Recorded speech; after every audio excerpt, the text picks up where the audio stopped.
Eh bien, bonjour et bienvenue à toutes et tous.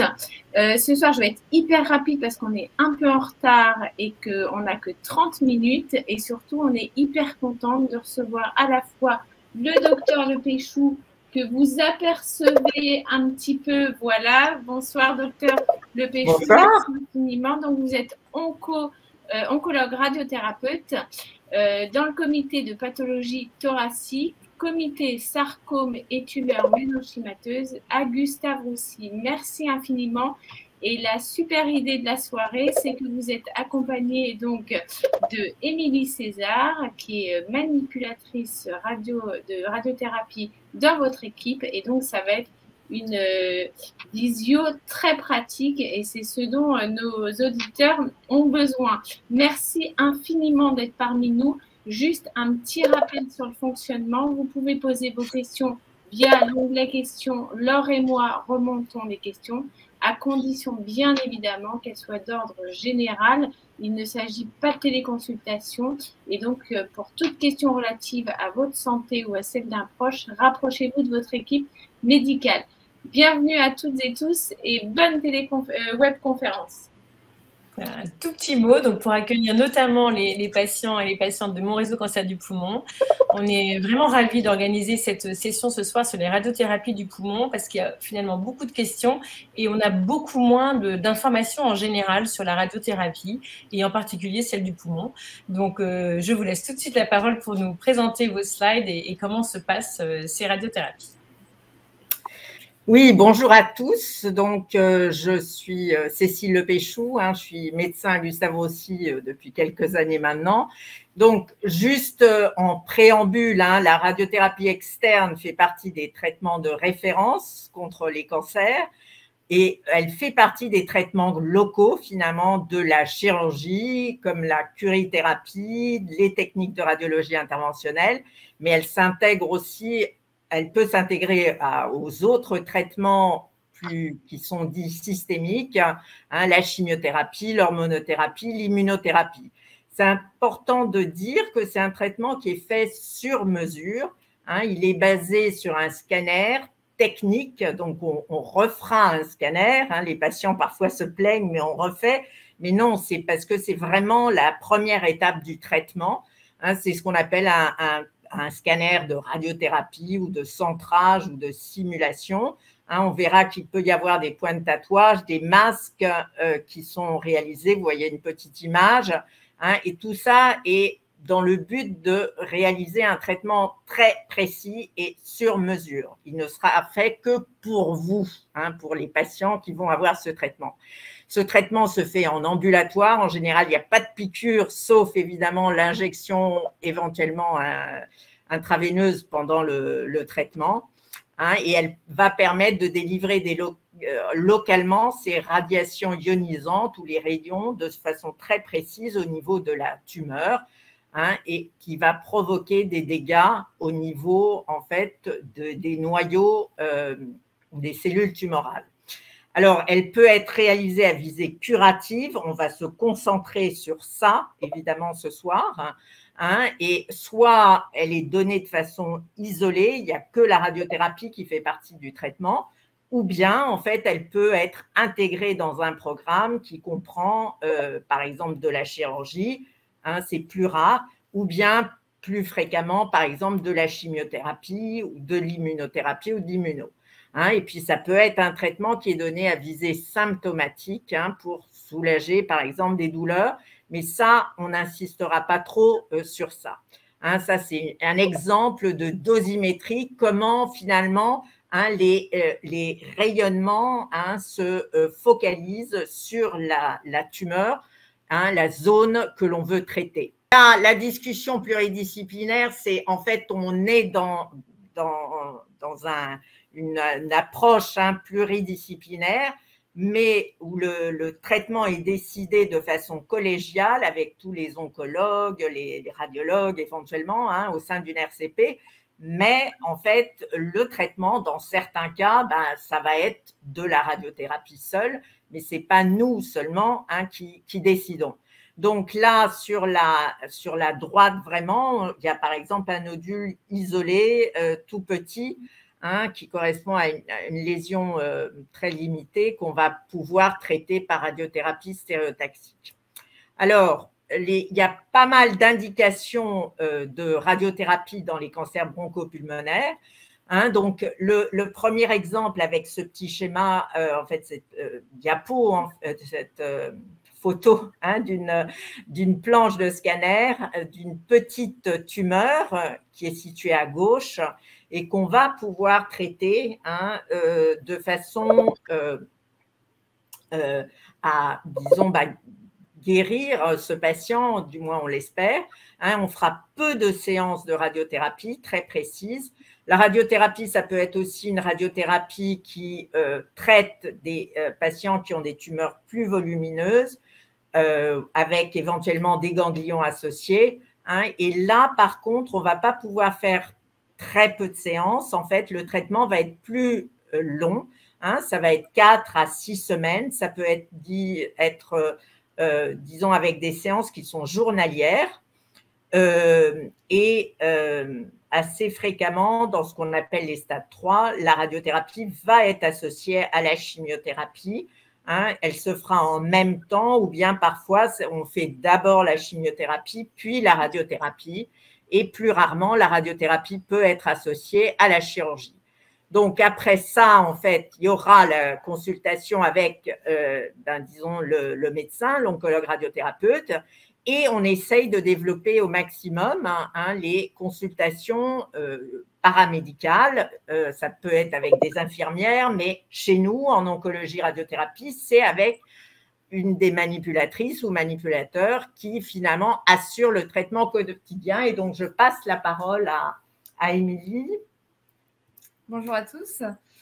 Donc, je vais vous parler du scanner. Donc, c'est une étape très importante avant le traitement. Donc, comme on parlait tout à l'heure, c'est le scanner de centrage, donc le scanner de simulation. Donc, on vous refait un scanner exprès pour préparer le traitement, car votre traitement est vraiment sur mesure et fait vraiment sur vous. Il y a un traitement pour chaque patient. Chaque traitement est vraiment unique.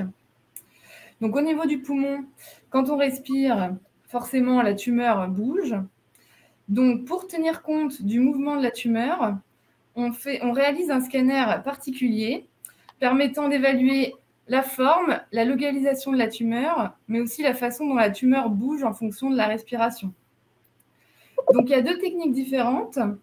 Un scanner qui va être en 4 dimensions pour prendre en compte la respiration, et un scanner en respiration bloquée, donc en apnée, avec un embout dans la bouche pour vous permettre de bloquer la respiration avec un matériel particulier. Et alors, évidemment, c'est soit l'un, soit l'autre. Hein. Ce n'est pas toujours facile de faire le scanner en respiration bloquée. On va voir un exemple avec… Donc là, on va vous montrer un petit film pour vous montrer l'installation. Bonjour, on va vous présenter la technique du blocage volontaire de la respiration. En tout premier lieu, vous devez mettre l'embout dans la bouche, mordre les 2 picots avec les dents et bien fermer les lèvres autour de l'embout. On raccorde la machine au système. On met un pince-nez qui va vous obliger à respirer uniquement par la bouche. Ensuite, on positionne des lunettes qui vont vous renvoyer à une image d'ordinateur. Vous respirez tout à fait tranquillement, normalement. Gardez une respiration calme et régulière. La courbe rouge représente votre respiration. Quand vous inspirez, la courbe monte. Quand vous expirez, elle descend. À l'expiration, vous devez obligatoirement vous arrêter dans cette bande jaune. Vous devez faire ce processus plusieurs fois en vous arrêtant obligatoirement à l'expiration dans la bande jaune. Quand le système est prêt, un OK apparaît. À ce moment-là, une bande verte apparaît en haut de l'écran. Vous prenez une grande inspiration et vous venez bloquer votre respiration dans cette bande. Et vous tenez aussi longtemps que possible. Respiration bloquée.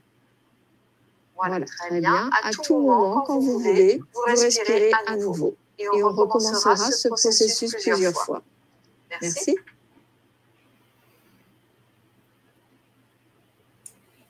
Donc, comme je vous le disais, donc le scanner est vraiment sur mesure car le traitement est sur mesure. Donc, il y a un temps de préparation qui est nécessaire entre le scanner et le début du traitement.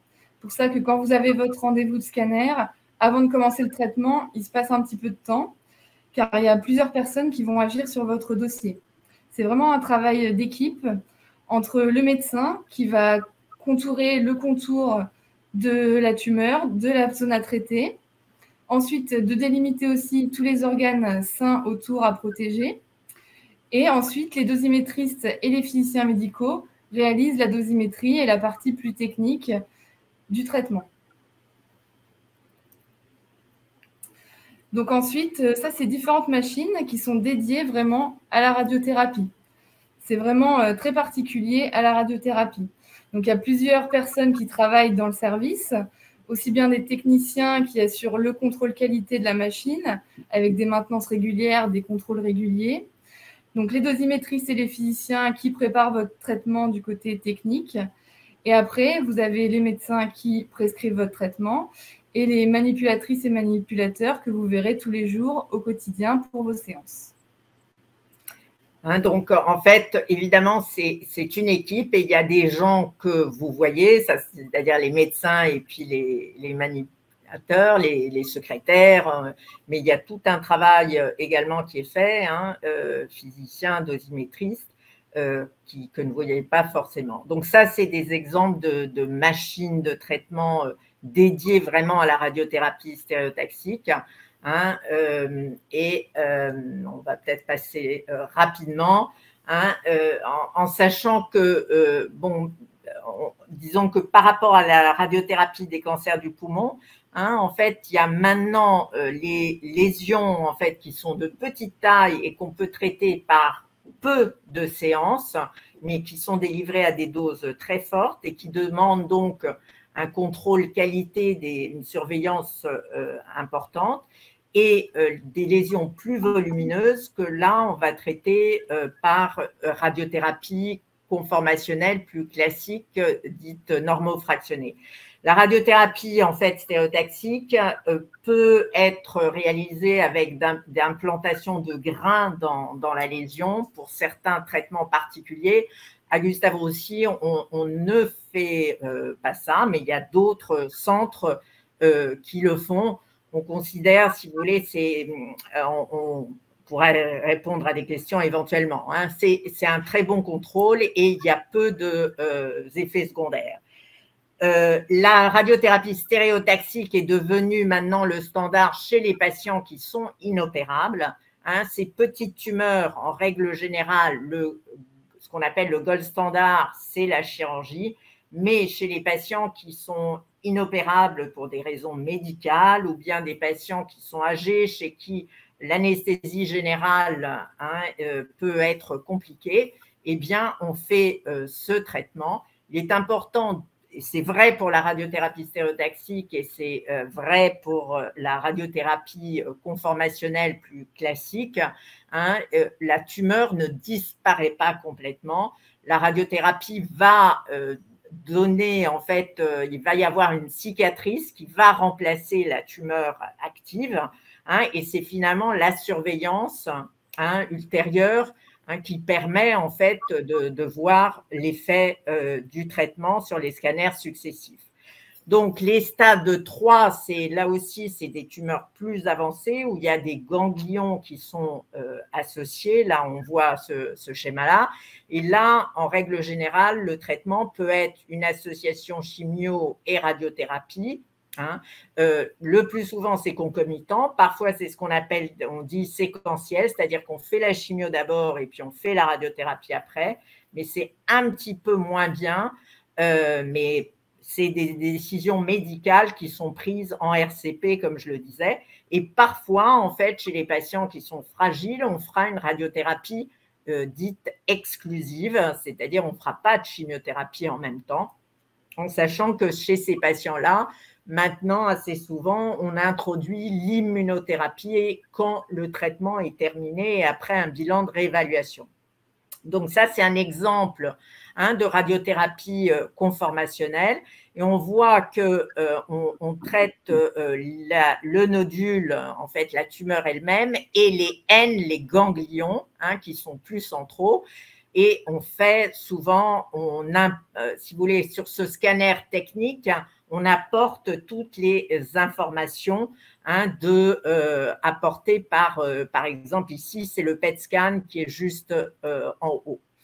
Alors, en termes de toxicité, en fait, on dit l'association chimiothérapie et radiothérapie, eh bien, comme tout traitement anticancéreux, finalement, c'est vrai que les cancers, c'est pas gentil, et donc, forcément, en fait, nos traitements, malheureusement, donnent des effets secondaires, mais avec l'amélioration quand même de techniques de radiothérapie, c'est vrai que l'intensité de ces effets secondaires peut être moins importante. Ça peut donner fatigue, ésophagite, une toux irritative, radioépithélite.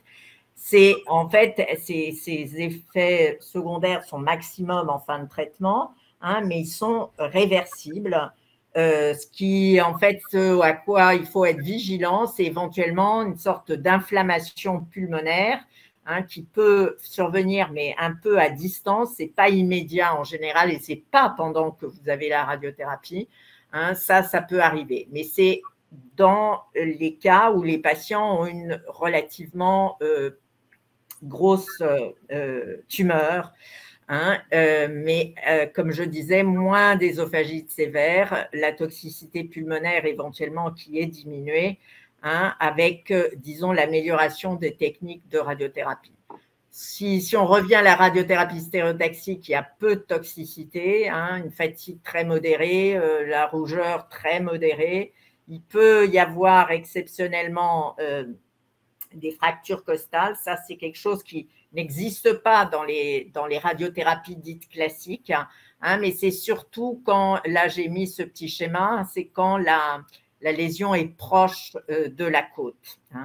Et les pneumopathies, c'est-à-dire ces inflammations pulmonaires, sont plutôt radiologiques seulement, c'est-à-dire on voit ça à la radio, mais sans symptômes le plus souvent. Donc, en conclusion, c'est vrai qu'il y a eu des progrès en fait très importants dans les techniques de radiothérapie et si bien qu'on est de plus en plus inclus dans les stratégies à la fois dans des tumeurs à des stades précoces avec la radiothérapie stéréotaxique, mais également c'est le traitement local privilégié chez des patients qui ont un cancer localement avancé qui ne peut pas être opéré. Ça, c'est quand même relativement fréquent.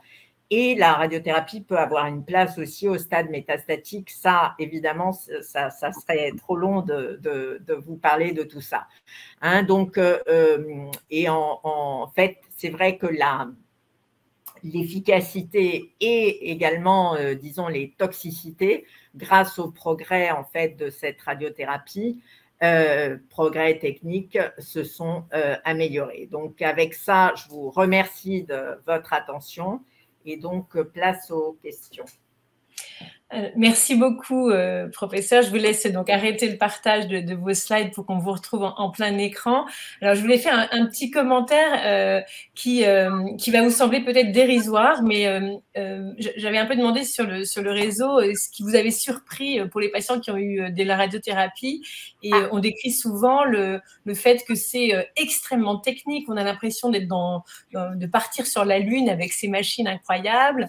Parfois, au ciel, il y a des belles images, on vous propose d'écouter de la musique, il y en a qui sont fans de Julio Iglesias et que ça les détend complètement. C'est juste pour dire qu'il y a aussi tout cet accueil pour faire face à une technique impressionnante. Vous avez montré tous ces calculs, toutes ces machines, mais il y a aussi beaucoup d'accueil et beaucoup de soutien, parce que ce que disent les personnes, c'est quand on vient à de nombreuses reprises, c'est aussi un peu fatigant, c'est un peu stressant, et il y a vraiment tout est fait pour nous accompagner. Donc, je vais laisser Oriane poser la première question. On a quelques questions et puis après, on devra rebondir sur notre rendez-vous sur le site.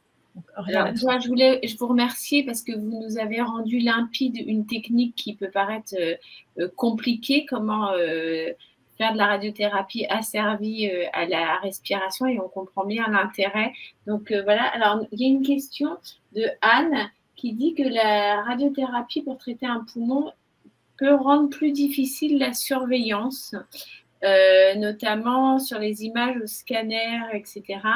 Alors, est-ce que c'est une réalité? Est-ce que c'est un… Voilà. Alors c'est de toute façon, en fait, c'est ce que je disais, la cicatrice, effectivement, de l'irradiation.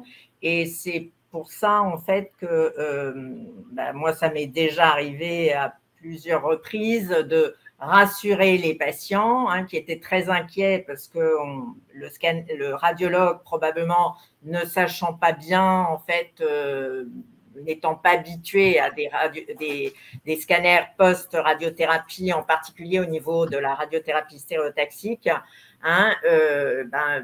éventuellement, donc c'est important, je pense, d'avoir la vision aussi, si vous voulez, on traite les patients, on a en tête ou on peut regarder à tout moment le dossier du patient qu'on surveille, quoi, en fait, et donc on peut effectivement mieux juger, éventuellement rassurer. Alors, ces cicatrices, c'est une question d'habitude, en fait, donc ça, c'est pas… Je dirais, c'est pas parce que les scanners post-thérapeutiques sont très variables, en fait. Alors, une question tout à fait concrète de Nathalie.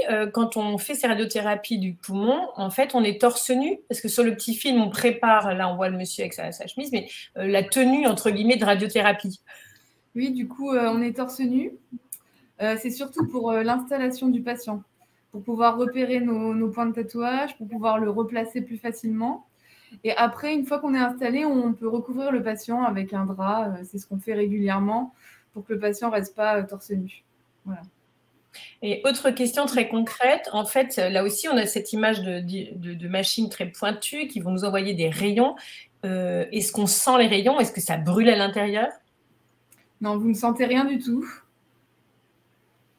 Alors, il y a des gens qui perçoivent, mais en fait, ils peuvent avoir ce ressenti, mais une séance de radiothérapie, honnêtement, il n'y a pas de…